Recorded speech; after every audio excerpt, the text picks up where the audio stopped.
ভবানীপুরে এইরকম ঘটনা ঘটতে পারে, সারা পশ্চিমবঙ্গে কি হচ্ছে? এই সন্ত্রাস মুখ্যমন্ত্রী তৈরি করছে। যেরকম বলেছিলেন 2021-এ ডবল চাকরি দেবো, কোনো চাকরি হয়নি, চাকরি সব কেড়ে নিয়েছে।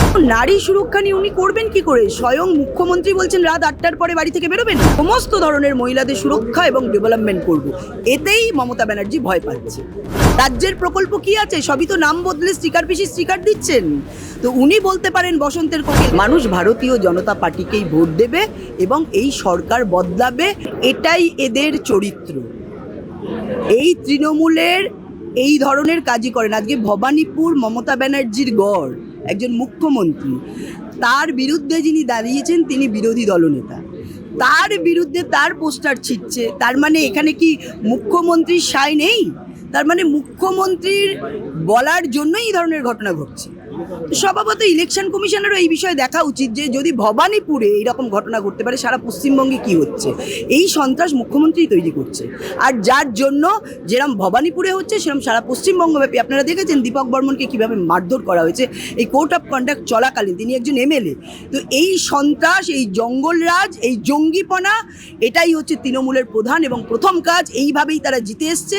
এভাবে তারা বুঝতে পারছে যে তারা হেরে যাবে, হার নিশ্চিত জেনেই তারা এই ধরনের কাজ করছে। মমতা ব্যানার্জি ভয় তো অবশ্যই পাচ্ছেন, কারণ যে নারী সুরক্ষা 33% আরক্ষণ থেকে, বাসে উঠলে তাদের বাস ভাড়া ফ্রি থেকে, 3000 টাকার আমাদের মহিলা ভরসা কার্ড, যেটা আগামী দিন বিজেপি ক্ষমতা এলে দেবে।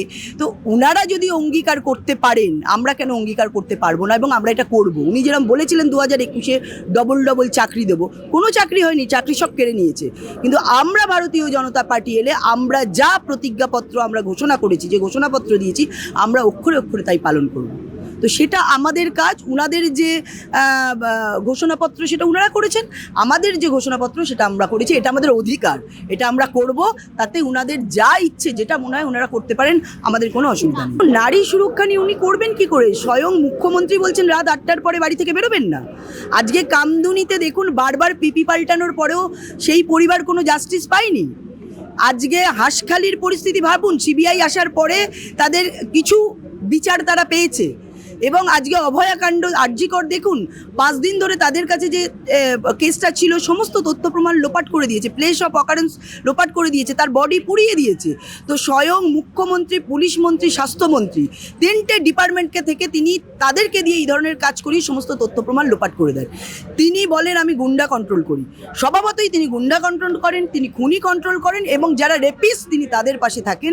এবং তিনি মহিলাদের বলেন আপনারা 8টার পরে বেরোবেন না। কোথায় মহিলা সুরক্ষা? বিজেপি এলে মহিলা সুরক্ষা পাবে, এটা আমাদের অঙ্গীকার। এবং সব রকমভাবে দুর্গা স্কোয়াড থেকে বিভিন্ন থানায় আমাদের আলাদা মহিলা থানা থেকে শুরু করে বিভিন্ন ব্লকে, তো আমরা সমস্ত ধরনের মহিলাদের সুরক্ষা এবং ডেভেলপমেন্ট করব। এতেই মমতা ব্যানার্জি ভয় পাচ্ছে। বসন্তের কোকিল বলেই তো আমরা 21টা রাজ্যে রয়েছি, এখনো কেন্দ্রের সরকার রয়েছে।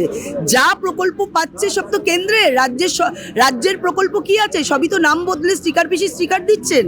তো উনি বলতে পারেন বসন্তের কোকিল, কারণ উনারা বসন্তের কোকিল। উনারা শুধু ভোট নেওয়ার সময় বিভিন্ন ধরনের মানুষের কাছে আস্থা ভরসার কথা বলেন।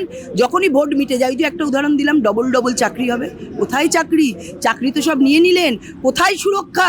চারিদিকে রেপ ধর্ষণ হচ্ছে, আপনারা সবাই দেখতে পাচ্ছেন। তো স্বভাবতই মমতা ব্যানার্জির এই কথা মানুষ আর শুনছেন না। মানুষ ভারতীয় জনতা পার্টিকেই ভোট দেবে এবং এই সরকার বদলাবে। মানুষ একটু সুস্থ সমাজ এবং সুন্দর শাসন ব্যবস্থা পেতে চায়, সেটাই পশ্চিমবঙ্গে ফিরে আসবে।